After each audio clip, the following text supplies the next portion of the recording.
그때 예수님께서 제자들에게 말씀하셨다. 너희는 스스로 조심하여 방탕과 만취와 일상의 근심으로 너희 마음이 물러지는 일이 없게 하여라.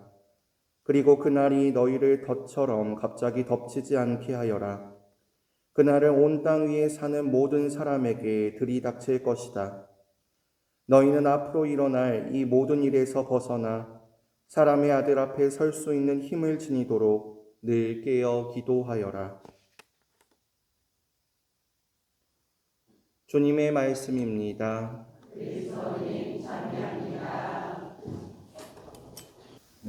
특별히 오늘 또 신부님께서 거창하게 말한 특강이라고 하셨는데 뭔가 특강이라고 하기 좀 그렇고 개인적으로는 제가 느껴온 신앙에 대한 이야기를 함께 나누면 어떨까라는 생각이 들었습니다. 오늘 함께 나눌 이야기는 그리스도로라는 어떤 분들일까라는 이야기에 대해서 함께 나누고 싶었습니다.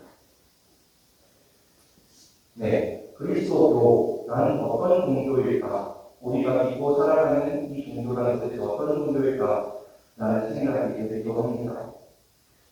이에 대한 생각을 하기 앞서서 제가 신학생 때 기억이 나는데요. 윤리전공교수 신부님께서 계셨습니다. 제가 굉장히 좋아하는 신부님인데요. 근데 문제가 있습니다. 이 신부님께서 항상 수업을 어떻게 진행하시냐면 질문을 하십니다. 그래서 학생들이 앉아있으면 제가 이걸 보면서 혹시 이거 하세요? 하면 수업 분위기가 어떻게 될까요? 엄청 활발합니다. 매번 이렇게 답하는 게 너무나도 어려웠는데요. 그런데 나중에 제가 깨달은 게 하나 있습니다. 항상 답이 한 70%는 같은 답이라는 걸 발견했는데요. 무엇이었을까요? 답은 사랑이었습니다. 흔히 그리스도를 두고 하는 이야기는 우리 종교는 사랑의 종교이다라는 이야기를 많이 합니다. 그럼 왜 사랑의 종교인가에 대해서 함께 이야기를 나눠보면 좋겠습니다. 흔히 가톨릭을 지탱하는 가톨릭을 지탱하는 두 가지 기준이라고 이야기를 하는데요. 바로 성전과 성경입니다. 성전은 말 그대로 좀 풀어서 이야기하면 성스러운 전통이고요. 성경은 좀 더 풀어서 이야기하면 성스러운 경전입니다. 그러면 경전은 무엇일까 하면 바로 우리가 잘 알고 있는 그리고 믿게 있는 성경이겠죠. 세계에서 가장 많이 팔린 책이고 가장 최고의 베스트셀러라고 알려져 있습니다. 그러면 성경은 무엇으로 이루어져 있을까요? 두 가지로 나눈다면 구약과 신약으로 나누어져 있습니다. 그럼 구약과 신약은 도대체 무엇인가라고 하면 흔히 옛 예약 그리고 새로운 예약이라고 이야기를 하죠. 한 처음의 내용을 살펴보면 창세기를 읽어보면 하나님께서 세상과 인간을 창조하십니다. 그리고 이야기를 하시죠. 당신을 믿으면서 피조물을 잘 다스리고 살고 결국 제일 중요한 게 무엇이었을까요? 함께 사랑하며 이 세계를 살아가라고 이야기하십니다. 하지만 시간이 지나자 인간의 마음에 다른 감정이 들어옵니다. 바로 욕망과 탐욕, 이러한 유혹들이 우리 마음에 들어오겠죠. 그래서 인간은 어쩔 수 없이 선악과에 손을 대게 되고 원죄를 짓고 합니다. 여기서 함께 이야기를 하고 싶었던 것은 삼행복에 대한 이야기를 함께 나누면 좋겠다는 생각을 했습니다. 제가 대학생들을 만나고요. 아니면 고등학생을 만나고 아니면 저희 사업자 분들을 만나고 항상 행복을 대하시는 이야기가 있거든요. 바로 행복해지고 싶어요 신부님이라는 이야기입니다. 행복해지고 싶다. 그래서 저는 스스로 웃습니다. 행복이라는 게 도대체 무엇일까라는 거죠. 그런데 사람마다 하는 게 다 다릅니다. 맛있는 걸 먹는 것도 행복이라고 하기도 하고 그리고 내가 사랑하는 사람들과 함께 있는 것도 행복이라고 이야기하기도 합니다. 하지만 저는 어쩌면 행복이라는 건 우리 안에 있는 가장 소중한 것이지 않을까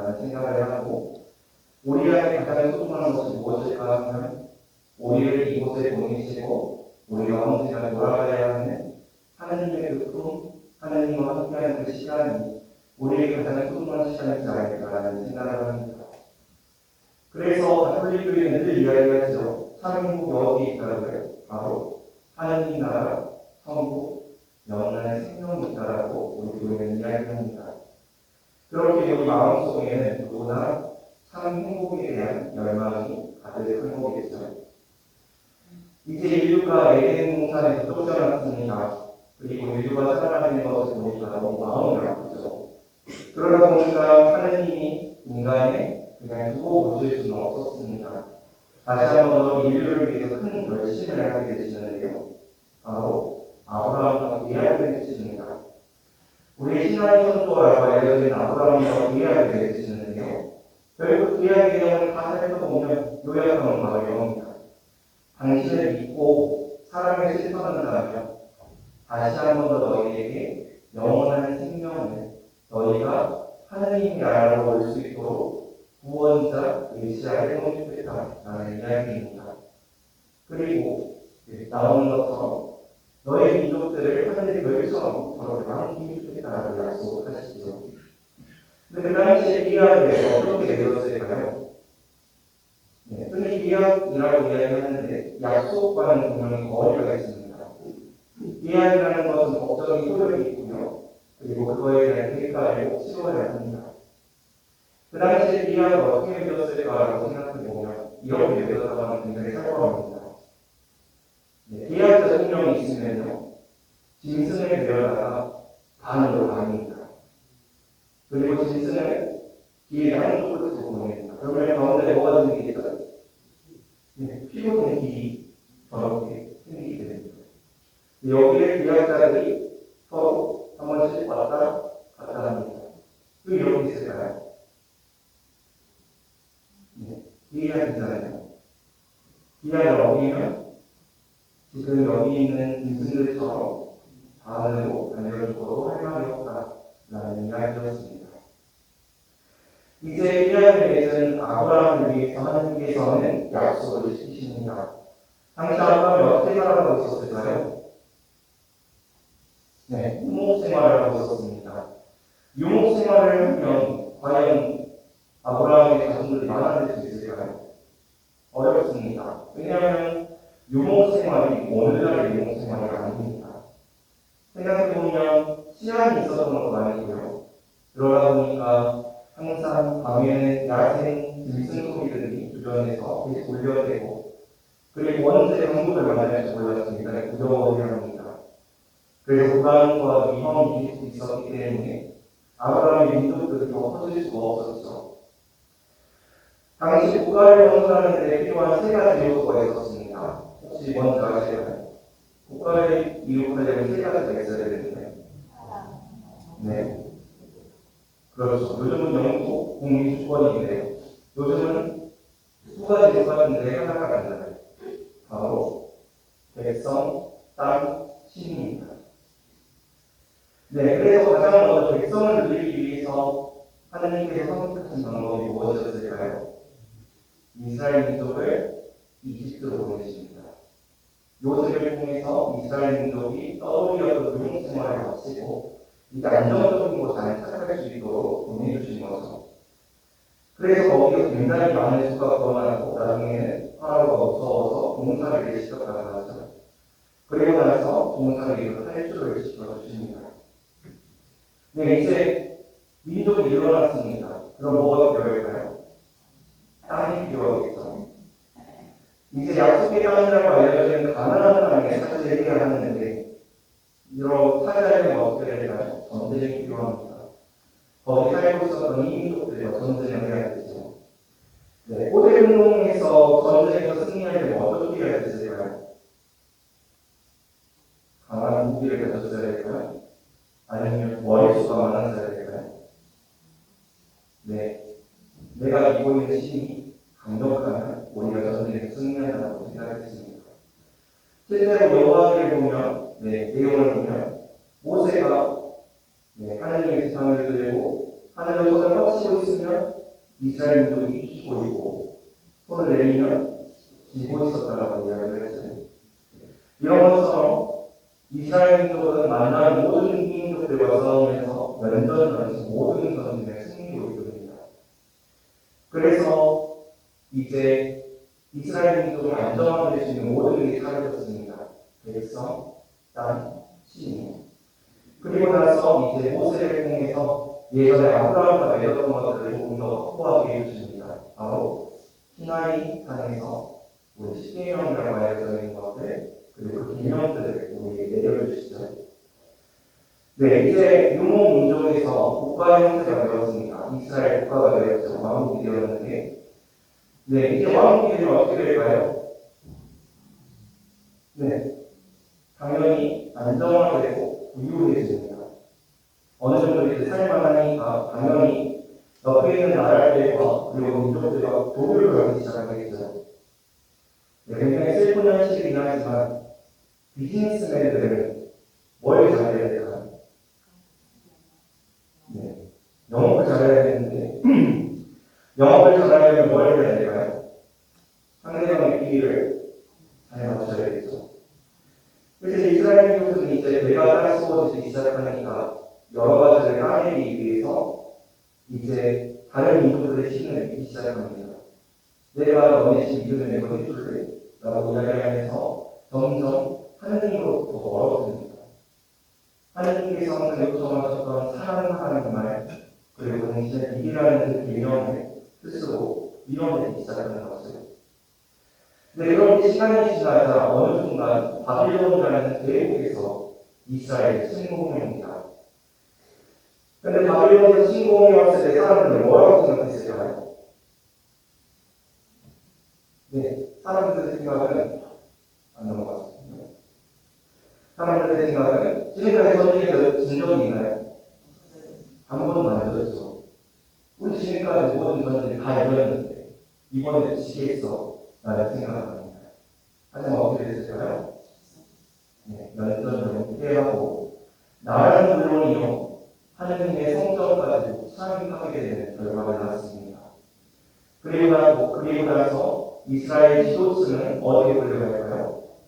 네, 그렇게 여러분들이 시장에서 들어오셨던 바빌론으로 유배를 합니다. 네, 이제 유배를 벗어나서 이제 사람들은 생각합니다. 우리 지금까지 모든 전쟁을 다 이겼는데, 우리 지금까지 너무 잘 살았는데, 우리가 왜 이랬을까?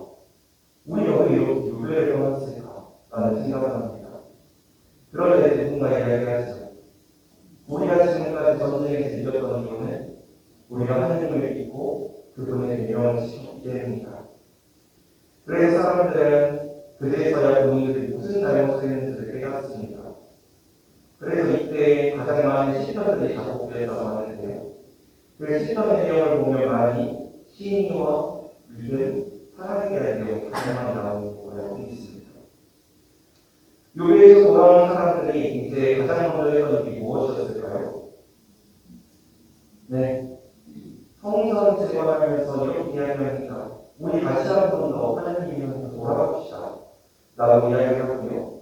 또 이와 더불어 우리가 하나님의 계명을 잘 지켜야 한다 라고 이야기합니다. 네, 처음에는 굉장히 좋았습니다. 사람들의 계명을 잘 지키고 다시 한번 하나님께 깊은 믿음을 가졌는데요. 그들이 계명을 지켰던 이유는 이것이 우리를 하나님 나라로 이끌어줄 참 행복으로 이끌어줄 유일한 길이라고 믿었기 때문입니다. 그래서 그들에게 있어서 계명은 다른 한편으로는 어떻게 하면 우리가 하나님의 말씀 사랑을 더 잘 사랑할 수 있을까라는 의미였습니다. 근데 또 뭐가 있겠죠? 인간은 나약하고 연약합니다. 시간이 흐르면서 또다시 문제가 발생합니다. 이제 무슨 문제가 발생했을까요?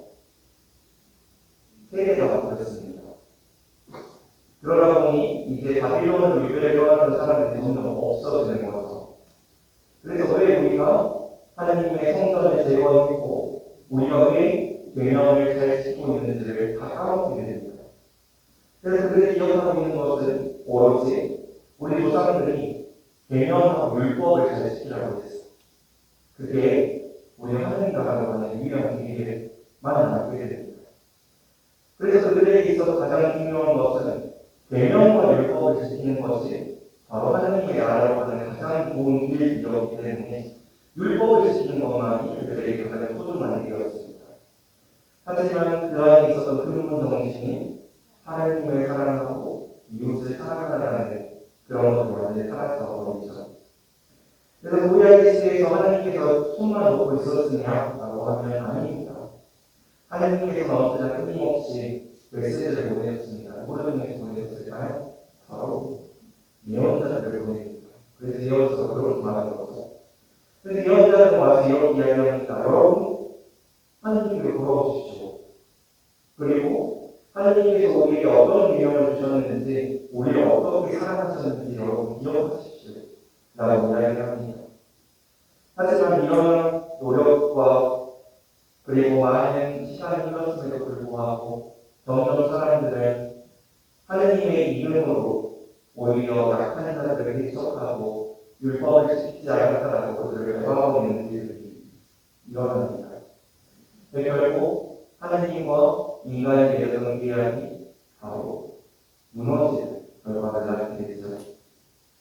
네, 이제 계약이 무너졌습니다. 그럼 어떻게 될까요? 아까 어떻게 됐죠? 네, 대가를 치러야죠. 계약에서 소홀했던 사람들이 대가를 치러야 합니다. 제가 우스갯소리로 주로 청년들은 이런 설명을 하는데요.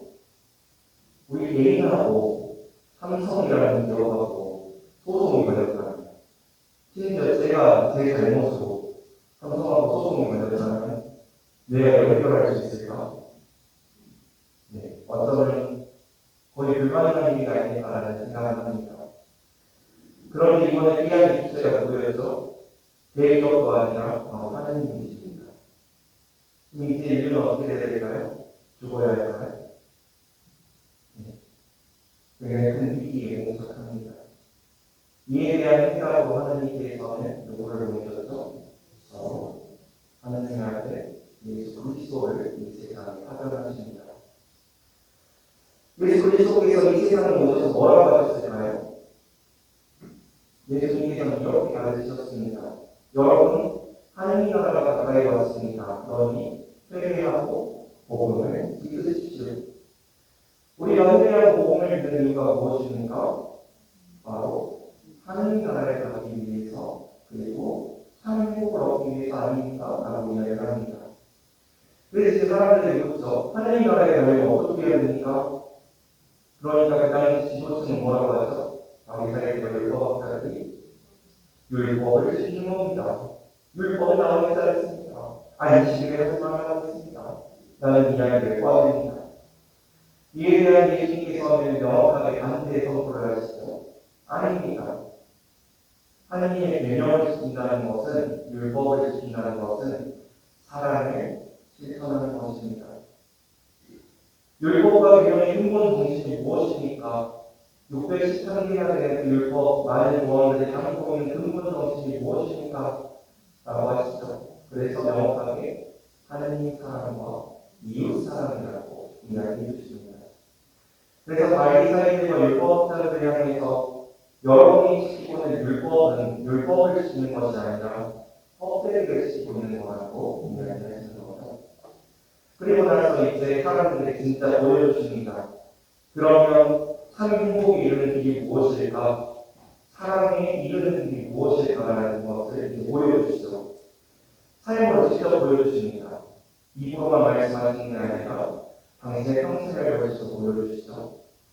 가난한 이들을 찾아가고, 병든 이들을 찾아가고, 소유의 이들을 찾아가고, 그들과 함께 음식을 먹고 나누는 것. 이것이 바로 하나님께서 여러분에게 원하는 모습이 아닙니까? 라고 이야기를 하는 겁니다. 이제 평생에 걸쳐서 사람들이 잘못 알고 있던 계명을 이제 지켜주십니다. 사랑이 무엇인지를, 우리가 무엇을 해야 되는지를 알려주셨습니다. 그럼 이제 뭘 하셔야 될까요? 네. 무너진 계약을 누군가는 바로 세워야 합니다.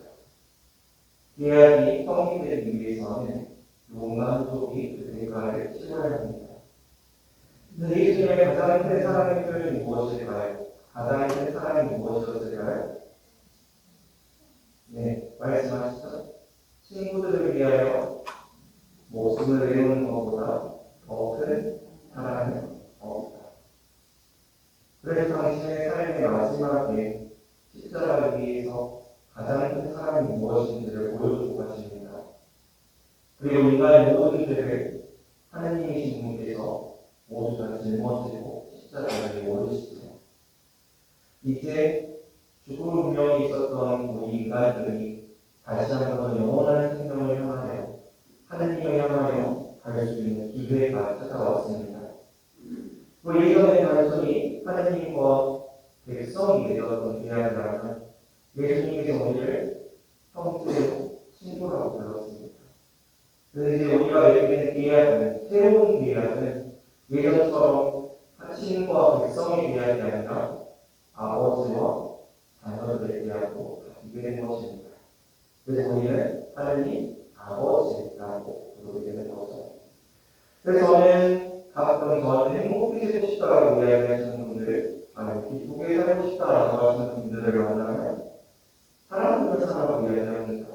그리고 그 사랑의 자체이신 하느님을 믿으면서 살아가고 이야기를 합니다. 네, 사랑하면서 산다라고 생각을 해보면 제가 한 가지 더 이야기해드리고 싶은데 우리 교리 중에 진리인 게 있어요. 무엇일까요? 굉장히 많은 진리 있어요. 네, 사대교리라고 하죠. 사대교리 중에 하나인데요. 바로 제일 어려운 게 뭐죠? 네, 제일 어려운 건 언제나 합의일체입니다. 왜냐하면 신비이자 진리라는 건데 신비라는 걸 이해했다고 하는 사람을 만나면 다 거짓말이라고 생각하시죠. 신비는 그걸 이해할 수 없는 것입니다. 그러면 우리가 왜 이 삼위일체를 그렇게 소중하게 생각하는 걸까? 왜 삼위일체가 우리 신앙의 근본이라고 이야기하는 것과 저렇게 어려운 거예요? 네, 그 이유는 삼위일체라는 것이 우리 가톨릭 교회가 이야기하는 그리스도교가 이야기하는 가르치는 정수이자 핵심을 담고 있기 때문입니다. 그래서 제가 어떤 이야기들을 계속 사랑 이야기를 했습니다. 흔히 삼위일체를 설명할 때 그 원리로 이런 이야기를 하는데요. 페리포리시스라고 이야기를 하는데요. 해석하면 상호 말인데 상호 진토 상호 넷째라고 합니다. 무슨 말인지 아시나요? 너무 어려운 말이죠. 저희도 잘 이해 못합니다. 영어는 전문가들이 많이 되겠죠. 저희처럼 신학을 공부하는 사람들은 그 원리에 대해서 조금이라도 이해하려고 노력하면 되는 겁니다. 조금 더 쉬운 말로 설명해 보자면 여러분 금슬 좋은 거의 로우 분들을 본 적이 있으신가요? 우리 주변에 자주 만나게 됩니다. 네, 어떻게 되시죠? 굉장히 닮아 계십니다. 식습관도 똑같고 하시는 행동도 똑같고 심지어는 진짜 사이 좋으신 분들은 생김새 나서 닮아 있는 경우가 꽤 있습니다. 흔히 사랑을 하게 된다면 자신의 모든 것을 내어주고자 하고 그리고 상대방이 좋아하는 그 모든 것들을 해주고 싶어하고 받아들이고 싶어한다고 이야기합니다. 어떻게 보면 비완전한 인간의 사랑마저도 이렇게 우리를 하나 되게 하고 감기게 합니다. 그렇기 때문에 우리 교회는 이야기하죠. 완전하신 성부, 성자, 성령께서는 그리고 그 사랑 자체라고 하시는 그분들께서는 얼마나 깊이 사랑하시기에 이렇게 일치를 이루고 계시는가 라고 이야기하는 것이 바로 삼위일체 교리입니다. 이 교리가 중요한 것은 어쩌면 우리가 이곳 사람들이 모여있지만 가족도 다르고요. 내 이웃이 아닐 수도 있고 아니면 처음 보는 사람일 수도 있죠. 그래서 오늘 사랑을 하고 이야기하는 이유가 바로 그겁니다. 우리가 처음 보는 사람과 그리고 내가 싫어하는 사람들과 하나가 될 수 있고 그들과 일치를 이룰 수 있는 이유는 우리가 바로 사랑을